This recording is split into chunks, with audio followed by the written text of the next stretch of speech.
So guys, in this session, we will be learning part 2 of that is right of stoppage in transit. Now, let me give you a flashback to right of stoppage in transit. The part 2 of rights of unpaid seller is against the goods right of stoppage in transit. Now, what do you mean by this? Sir, in Lien, we used to learn that if the goods have been if the goods are in the possession of the seller and if he is unpaid, he can retain the goods. But sir, if the goods are basically been given to a carrier for the purpose of delivering to the buyer, it means goods are neither with the seller nor with the buyer. The goods are actually in transit. Goods are actually in transit.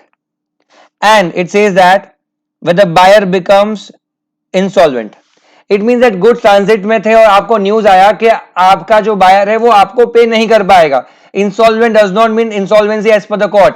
Insolvency here means insolvency with respect to non-payment of the price of the goods. It means that अगर आपको लगे कि आपका buyer आपकी price पे नहीं कर सकता है तो हम उसे क्या कहेंगे? हम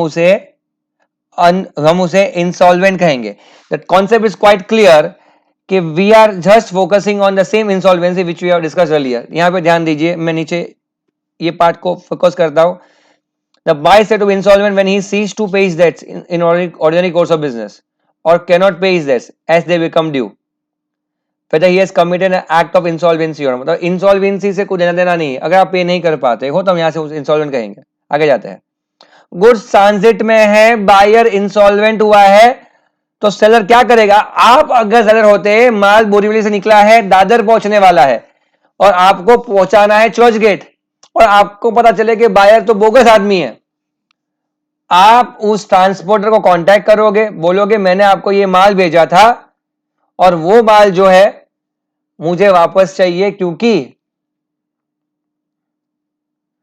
the buyer has become insolvent. अब यहां पे सेलर क्या कर रहा है? सेलर रिज्यूम कर रहा है. Seller is resuming the possession of goods. इसी को क्या कहते हैं? Right of stoppage in transit. The right is exercisable only if the following condition satisfied. वो क्या कंडीशन है? नंबर 1, सेलर अनपेड है. नंबर 2, सेलर के पास कलेक्शन नहीं है. नंबर 3, गुड्स ट्रांजिट में है. और नंबर 4, बायर इंसॉल्वेंट हो चुका है. मतलब सेलर को पैसा नहीं मिला है, बायर इंसॉल्वेंट हुआ है, सेलर के हाथ में गुड्स जो है वो ट्रांजिट में है. तो आप क्या करोगे? आप एक कॉमन सेंस यूज करो. अगर आपने वो गुड्स डिलीवर वहां पे कर दिए और फिर पैसे के लिए आपको केस करना पड़े, उससे तो बेटर ये है कि आप क्या करो? उससे तो बेटर ये है कि आप गुड्स वापस मंगवा लो वहां तक पहुंचने से पहले. उसके लिए जो भी खर्चा हो वो आप बेयर कर लेना. लेकिन right of stoppage in transit को एक्सरसाइज करने की बात रखना. Now the clear concept here comes up is, sir when can we do right of stoppage in transit? The right of stoppage in transit will come when the seller is not paid, the goods are not with the buyer, it is been parted not with the buyer nor it is basically with the seller, but the goods are in transit और buyer क्या हो चुका है? insolvent. हम लोग क्या करेंगे? stoppage in transit.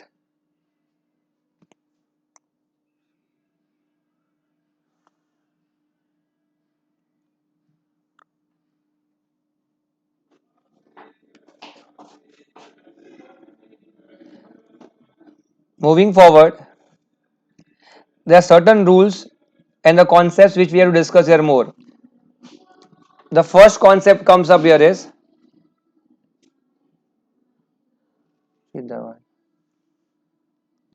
Duration of transit.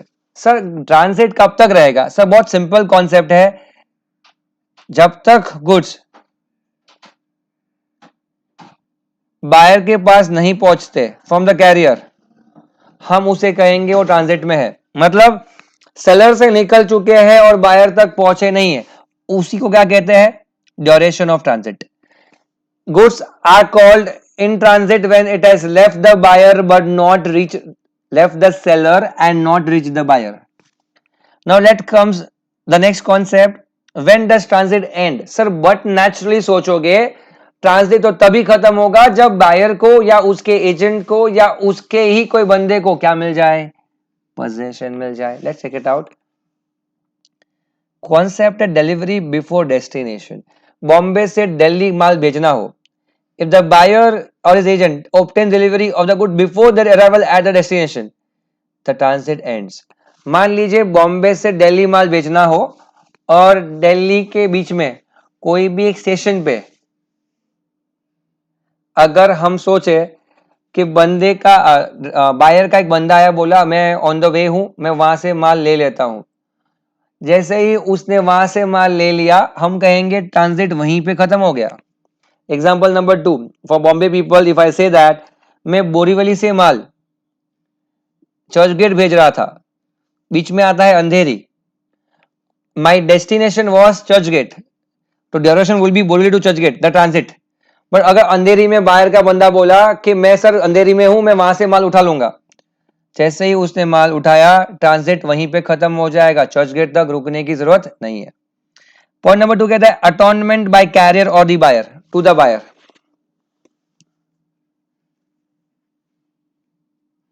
अब समझिए गाइस, प्लेस ए से प्लेस बी, प्लेस ए से सेलर ने माल पार्ट किया और प्लेस बी पे पहुंचना था. अब एक रामू करके एक ड्राइवर था टेम्पो वाला, वो यहां से माल उठा रहा था और बी के पास लेके जा रहा था. अब जैसे रामू ड्राइवर टेम्पो वाला ए से उठा के ए जगह से माल उठा के बी जगह लेके जा रहा था, वो बी पे पहुंच गया. डेस्टिनेशन बी पे पहुंचने के बाद बी वाले बंदे ने बोला कि भैया ये गुड्स को सी जगह पे पहुंचाओगे क्या? तो बोला हाँ सर, कितना चार्ज लोगे? तो बोला 500 रुपया. ठीक है, तो अभी यही माल को सी जगह पे भेज दो मेरे बदले पे. अब मेरी बात सुनिए, ए को कॉल, ए को किसी ने, ए के प्लेस के जो सेलर थे उनको किसी ने कहा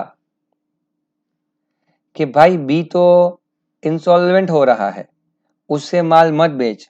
तब उसने, ए ने रामू द टेम्पो ड्राइवर को फोन किया कि किधर है तू? सब मैं प्लेस सी जा रहा हूं. बोला स्टॉप कर ट्रांजिट को और वापस लेके आ माल. क्वेश्चन ये है, क्या रामू माल वापस ला सकता है? आंसर इज नो, क्योंकि transit was between place A and place B. अब प्लेस बी और सी के बीच में जो ट्रांजिट है उसके लिए ओरिजिनल सेलर क्या नहीं कर सकता? स्टॉपेज इन ट्रांजिट नहीं कर सकता. Very important part to understand. It is very clear that place a और प्लेस बी के बीच में प्लेस ए का seller SIT stoppage in transit कर सकता है, और प्लेस बी और सी के बीच में प्लेस बी का सेलर स्टॉपेज इन ट्रांजिट कर सकता है. प्लेस बी और सी के बीच में प्लेस ए का सेलर स्टॉपेज इन ट्रांजिट नहीं कर सकता. Let's check it out. If after the arrival at the destination the carrier expressly or by implication enters into a new agreement to hold the goods for the buyer, तो original transit comes to an end. मतलब A और बीच की जो transit थी वो क्या हो जाती है? खत्म हो जाती है. मैं हिंदी में मुंबई की भाषा में आंसर दूं तो माल भेजना था बोरीवली से अंधेरी.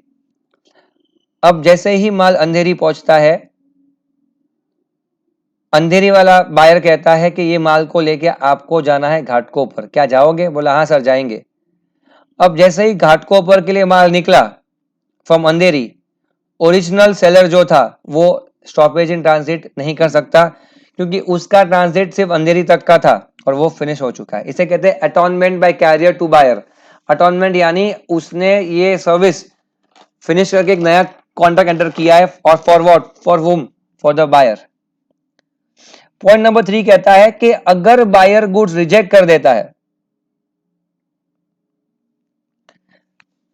if the goods are rejected by the buyer and they continue to be in the possession of the carrier or other bailey, then the transit continues. Sir इसको याद रखना जिंदगी भर. सर अगर आपको मैं कहूं कि बायर ने गुड्स रिजेक्ट कर दिए, सेलर ने गुड्स वापस लेने से रिजेक्ट कर दिए, अभी भी टेक्निकली गुड्स ट्रांजिट में ही है, क्योंकि हमें यह पता नहीं है कि गुड्स कहां जाएंगे, बायर के पास गुड्स कहां जाएंगे, बायर के पास या सेलर के पास। तो जब क्लैरिटी नहीं होती है उसे हम क्या कहते हैं, गुड्स कंटिन्यूज इन ट्रांजिट। अगर आपने फ्लिपकार्ट अमेजोन से कुछ गुड्स मंगवाया, आपके घर पे जब गुड्स आया तो आपको लगा ये पैकेट टूटा हुआ है, जो भी है, आपने रिजेक्ट कर दिया। अब वो कैरियर था जो लेके आया था, सेलर बोलता है भाई मेरे को उसे लेना देना नहीं, मुझे तो पैसा मिल गया है, मेरे को वापस नहीं चाहिए। अब होता क्या है ना, इस एक बाजू से सेलर ने मना कर दिया है, एक बाजू से बायर ने मना कर दिया है, तो क्या ट्रांजिट पूरा हुआ? नहीं सर, ट्रांजिट पूरा नहीं हुआ। तो सर आगे क्या होगा? सर आगे क्या होगा वो हम बाद में देखेंगे, यहां पे हम फोकस करें ट्रांजिट के ऊपर।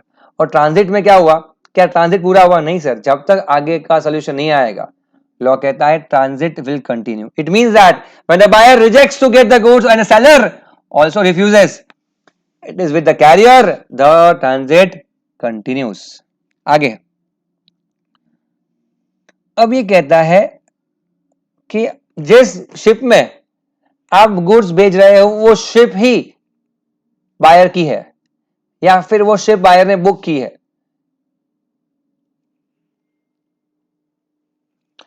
When the goods are delivered to a carrier who is acting as agent of the buyer, that is when the goods are delivered to a ship chartered by the buyer, the transit definitely comes to an end as soon as the goods are loaded on the ship. जैसे ही ship पे goods load हुए और वो ship किसकी? अरे वो ship buyer की है भाई, या फिर बायर ने उसे बुक किया है पूरा, तो ट्रांजिट कम्स टू एंड। आप ट्रांजिट के लिए शिप यूज कर रहे हो, पर वो शिप ही बायर की हो, तो ट्रांजिट चालू होने से पहले ही क्या हो गया?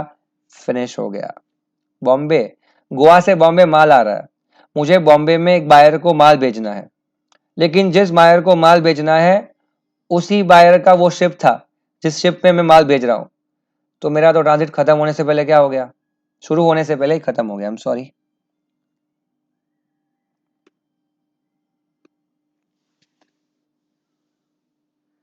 उसके बाद ये कहता है कि अगर मान लीजिए कोई रीजन से, आज के कोविड के एग्जांपल में मैं बोलूं, अमेजोन से एक रेड जोन एरिया में किसी बायर ने अमेजोन से कुछ ऑर्डर किया, जब ऑर्डर किया था वो रेड जोन नहीं था, पर ऑर्डर करने के बाद जब डिलीवर करने की बात आई, अचानक वहां पे केसेस बढ़ गए और वो रेड जोन हो गया।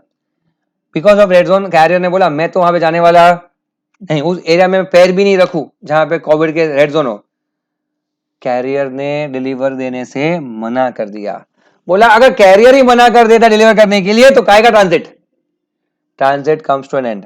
बायर रिफ्यूज करे और कैरियर अलाउ करे तो ट्रांजिट कंटिन्यूज, बट अगर कैरियर मना करे तो transit is at the end. These are significant stuffs which you have to remember further. आगे पार्ट डिलीवरी, ये हमने ऑलरेडी कवर किया है। Where the part of the goods has been done made to the buyer, the remainder goods may be stopped in transit unless such part has been given in circumstances which shows an agreement to give up possession for the whole. ये हमने पहले भी देखा है। अगर एक tempo deliver हो चुका है, दूसरा टेम्पो अभी रास्ते में है, तो आप क्या कर सकते हो? That goods which are already been deliver, उसका तो आप स्टॉपेज इन ट्रांजिट नहीं कर सकते जो पहुंच गए बाहर के पास, बट जो गुड्स नहीं पहुंचे हैं उसके लिए यस आप कर सकते हो, अनलेस आपने कॉन्ट्रैक्ट में लिखा हो कि हम ट्रांजिट स्टॉप नहीं करेंगे कभी भी। आइए जानते हैं right of stoppage in transit को वापस जानते हैं। सर स्टॉपेज इन ट्रांजिट में गुड्स होते कहाँ पे है? स्टॉपेज इन ट्रांजिट में गुड्स होते हैं कैरियर के पास। सर क्या वो बाहर तक पहुंच गए? ना। सर क्या वो सेलर के पास है? ना। सर मतलब ये अगर सेलर के पास होता तो लियन करता, अगर बायर के पास पहुंच चुका होता और फिर भी पैसा नहीं मिलता तो सेलर क्या करता पता है? बायर पे पर्सनली सू करता। लेकिन ये गुड्स कहाँ पे है? सेलर से निकल चुके हैं, बायर के पास पहुंचे नहीं है। इमेजिन कर रहे हो आप रास्ते को। अब ऐसे सिचुएशन में क्या होगा? ऐसे सिचुएशन में हम चाहेंगे कि हमारे गुड्स क्या हो जाए? हमारे गुड्स वापस लिए जाए। क्या किया जाए? हमारे गुड्स वापस लिए जाए। और जब वो गुड्स को वापस लेने की बात आती है, when you talk about to get the goods back, हम उसे स्टॉपेज इन ट्रांजिट कहते हैं। स्टॉपेज इन ट्रांजिट मतलब ट्रांजिट को रोको, माल को रोको, टेम्पो को रिटर्न बुझाओ। ठीक है, अब ये कब होगा समरी में, तो सेलर अनपेड है, सेलर के हाथ में गुड्स नहीं रहे, गुड्स ट्रांजिट में है, मतलब बायर के पास नहीं पहुंचे, और बायर क्या हो चुका है, इंसॉल्वेंट। 4 कंडीशन याद रखनी है। उसके बाद इसके रूल्स क्या है, रूल, ट्रांजिट कब तक रहेगा, when it is not reach to the buyer, तब तक ट्रांजिट रहेगा। ट्रांजिट एंड कब होता है, जब वो बायर के पास पहुंच जाता है, लेकिन डिलीवरी बिफोर डेस्टिनेशन में भी ट्रांजिट फिनिश हो जाता है। एटॉनमेंट बाय कैरियर, हमने एग्जांपल लिया था, अगर अंधेरी से घाटकोपर माल भेजना है और आपने भेजा बोरिवली से अंधेरी, तो जैसे ही अंधेरी से घाटकोपर वो बायर के लिए माल आगे लेके जा रहा है, हम क्या कहेंगे, transit is at the and. हम क्या कहेंगे, transit is at the and, क्योंकि ओरिजिनल सेलर जो होता है, ओरिजिनल सेलर, वो जब माल अंधेरी से घाटकोपर जा रहा है, वो स्टॉपेज इन ट्रांजिट नहीं कर सकता, क्योंकि उसका डेस्टिनेशन क्या है, बोरीवली से अंधेरी।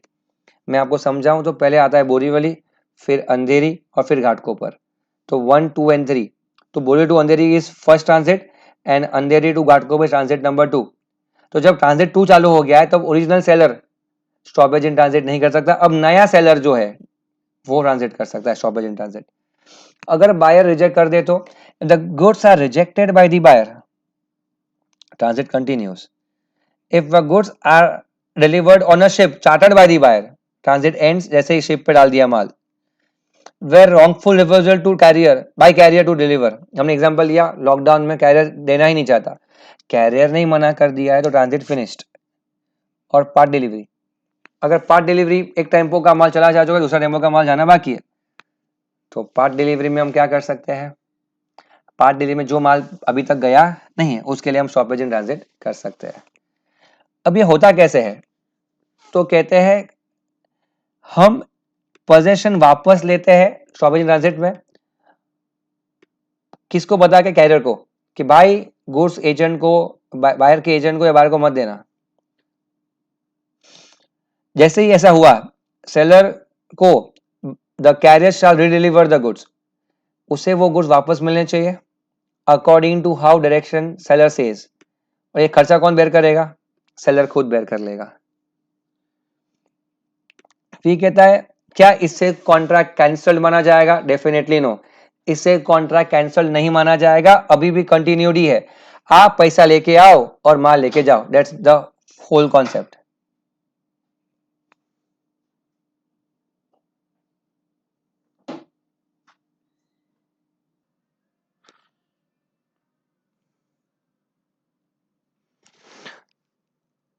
So now here we are able to understand the actual difference between lien and transit. मैंने यहाँ पे सिर्फ समरी दी है, हमने जो लोग टॉपिक किए उसको। अगर आप यहाँ से ऑब्जर्व करो, अगर ध्यान से ऑब्जर्व करो, तो लियन के अंदर हमने पोजेशन अपने पास रखा था, जहां पे स्टॉपेज इन ट्रांजिट में हमने पोजेशन को वापस लेने की बात की है। The words are retaining and regaining. Retaining refers to lien and regaining refers to stoppage in transit. हम उसको SIT कहेंगे।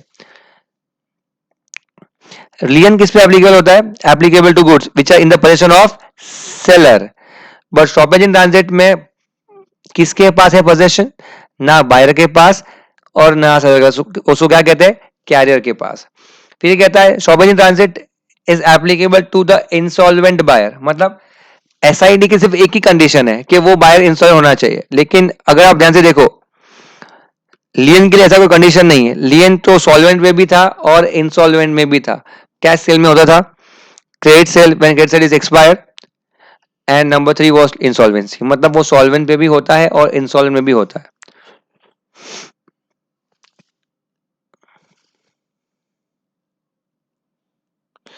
ये पॉइंट आपको सेम रिपीटेशन देगा कि कैरियर के थ्रू हम हमारे गुड्स को वापस लाते हैं, बट लियन के अंदर हमारे पास गुड्स ऑलरेडी हमारे पास ही होते हैं। जब लियन खत्म होता है तो स्टॉपेज इन ट्रांजिट शुरू होता है, और जब स्टॉपेज इन ट्रांजिट से हम वापस रीगेन कर लेते हैं तो हमें वापस क्या मिल जाता है, लियन मिल जाता है। आई एम श्योर कि आपको ये समझ में आ चुका होगा लियन और SIT के डिफरेंसेस। अब आपको मैं वापस लेके जाता हूं ऊपर, आपके मन में इमेजिन करना, ये this are not simple concepts, I that intentionally I have not kept the video so I can focus more on the content and even you can get a full screen. अब यहाँ पे ध्यान देना, stoppage in transit के 4 reasons: unpaid seller, goods with in transit, and buyer become insolvent. Number 2, duration of transit. Duration of transit is basically till what point of time? Till it is reached to the buyer or his agent. When does transit end? When the goods are delivered to the buyer, or even before destination if it's taken over by the buyer. If it is returned by the carrier, it was referring to the example whereby the carrier is holding the goods now on behalf of buyer to sell it to and deliver to any other person. That was an example whereby place 1 to place 2 and place 2 to place 3. place 1 to place 2 के बीच में original seller SIT कर सकता है, और place 2 और place 3 के बीच में the buyer could do SIT for the new buyer. I hope you are getting that concept. Goods rejected by the buyer. If the goods are rejected by the buyer, transit continues. If the goods are delivered to the ship which is owned by the buyer, transit ends there only. If the goods are refused to get delivered by the carrier itself, we can say that transit ends. And part delivery हुआ है एक tempo में, दूसरा बाकी का tempo का delivery बाकी है, तो वहां पे हम क्या कर सकते हैं? SIT कर सकते हैं. How is stoppage in transit affected? तो पोजीशन लेना है, कैरियर को बताना है, और कैरियर को बोलना है कि भाई गुड्स वापस करे, देखो खर्चा मैं दे दूंगा. Who sells this? सेलर. क्या इसे कॉन्ट्रैक्ट कैंसिल माना जाता है? Answer is no. इसे कॉन्ट्रैक्ट कैंसिल माना नहीं जाता है. लियन एंड SIT. लियन के अंदर हम क्या करते हैं? रिटेन करते हैं. SIT में रीगेन करते हैं. लियन के अंदर हम क्या करते हैं? पोजेशन हमारे पास होता है और SIT में कैरियर के पास होता है. SIT में buyer has to be insolvent, lien में ऐसा जरूरी नहीं है. जैसे ही लियन पूरा होता है SIT शुरू होता है, और जैसा ही SIT शुरू होता है लियन पूरा होता है. अब आता है तीसरा कॉन्सेप्ट, राइट ऑफ रीसेल. एक बार पढ़ते हैं ना, आपको ऐसे ही समझ में आएगा. It's a very small and very simple concept. यहाँ पे मेरा ये वीडियो पूरा फिनिश होगा और there will be a small video एक पेज के लिए, and then this is miscellaneous part to you जो आपके नोट्स में है actually. Let's start. Resale. The right of resale. The unpaid seller who has retained possession of goods. The unpaid seller who has retained possession of goods in exercise of his right of lien, or who has resumed possession of goods upon insolvency of buyer, can resell the goods. अगर इस language को आप ठीक से समझो, ये कह रहा है अगर अनपेड सेलर के पास बाय वे ऑफ लियन उसके पास गुड्स है, या उसने SIT से अपने पास गुड्स वापस रीगेन कर लिए, ये दोनों केसेस के अंदर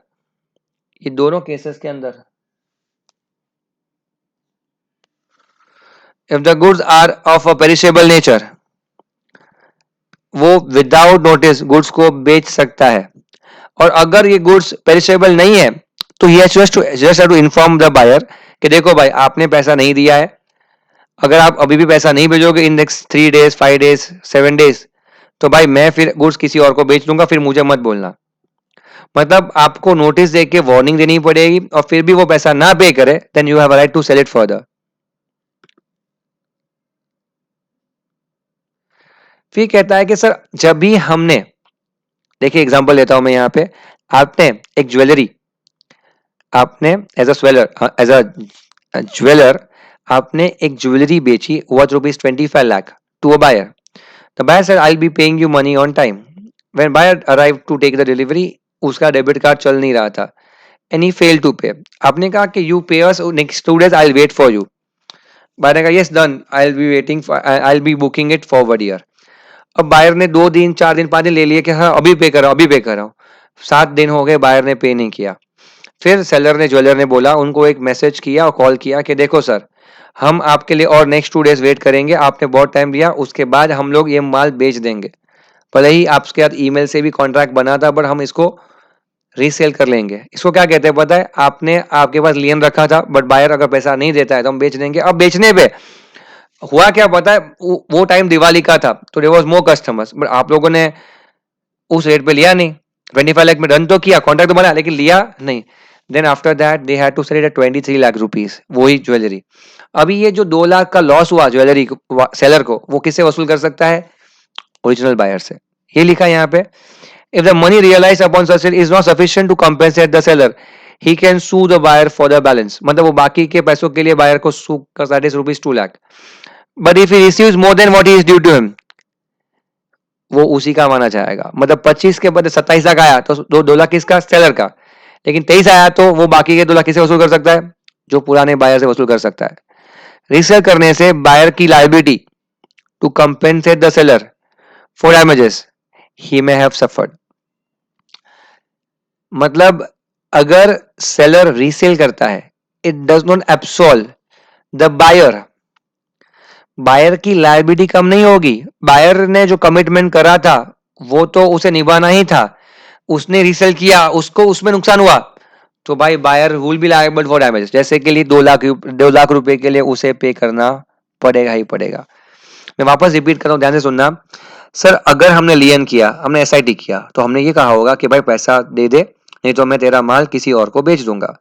फिर भी उसने वो पैसा नहीं दिया तो हम कहेंगे कि हम रिसेल कर देंगे. अब रिसेल करना हमारी मजबूरी है क्योंकि तुम पैसा नहीं दे रहे हो. और जब हम बेचेंगे तो 2 बातें होगी. या तो हमें पैसा कितना आएगा, जितना कॉन्ट्रैक्ट में था, दैट इज 25 लाख, उससे ज्यादा 25 लाख जितना या उससे कम. ज्यादा आएगा तो हमें प्रॉब्लम नहीं है, हम आपसे कॉन्ट्रैक्ट तोड़ देंगे, हम हमारा पैसा हमारे पास आ जाएगा. लेकिन अगर कम आएगा पैसा तो जो कितना कम आएगा 25 लाख से, उतना हम आपको डैमेजेस के लिए सू कर सकते हैं. That is 3. अब फाइनेंस करता हूं ये कॉन्सेप्ट, तो 3 कॉन्सेप्ट यहां पे ऐड होते हैं. Right against the buyer for goods के अंदर जो मैं यहां पे लेके आता हूं आपको, यहां पे हम लोग जब थे right of unpaid seller against the goods. Against the goods में आपके पास टोटल 3 राइट्स है. Right of lien, right of stoppage in transit and number 3 right of resale. अब जैसे ही ये तीनों राइट्स का बेसिस था वो सब गुड्स के अगेंस्ट था, मोर और लेस, कि भाई गुड्स ले लेंगे वापस, गुड्स अपने पास ही रखेंगे, गुड्स को बेच देंगे. पर अगर मान लीजिए गुड्स को बेच दिया, मतलब डिलीवर कर दिया है बायर को, आई एम सॉरी बेच दिया नहीं, सॉरी दिया था, डिलीवर कर दिया बायर को. अगर डिलीवरी कर दिया है तो क्या हम लियन कर पाते? नहीं. अगर डिलीवरी कर दिया तो क्या हम एसआईडी कर पाते? क्या हम रीसेल कर पाते? सर नहीं. तो हमको क्या करना पड़ेगा, ये सिचुएशंस के अंदर हमें उस पर केस करना पड़ेगा पर्सनली. तो आगे के टॉपिक में नेक्स्ट वीडियो में हम यही देखेंगे. I hope you have understood this very well. You are welcome for the doubts. currently I'm not in Bombay, so I'm basically taking some more time, but I'm sure आपको ये समझ में अच्छे से आया होगा. आधे घंटे 2 घंटे के बाद आपको एक और वीडियो मिलेगा, that is on right to sue the buyer personally. Take care, see you.